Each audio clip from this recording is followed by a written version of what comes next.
अस्सलाम वालेकुम गोबरो तु छो ठीक उम्मीद तु इस सारी ठीक गोबर ये क्वेश्चन करा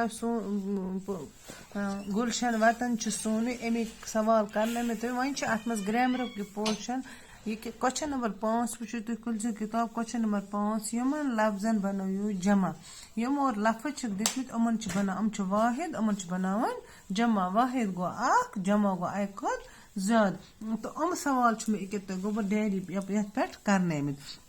यमन लफ्जन बनोयू जमा वाहिद जमा टूर टोरि खूर खोरि कूर कोरि दूर डोरि गूर गोरि लूर लोरि यानी कि ये मिसाल दिख तो यमन यम कूर तूर लूर खूर डोर अमन यह तमें कर तम पे सवाल नंबर 6 बाग प्लस नून ये रलावान बना बागन नाग प्लस नून ये रलावान बना नागन दपा यथ पट वटू यमन लफ्जन पोतुस नून यम लफ्ज दित अमन पे नून रलावन इत कन मे लिखमित पे तुम वो गोबर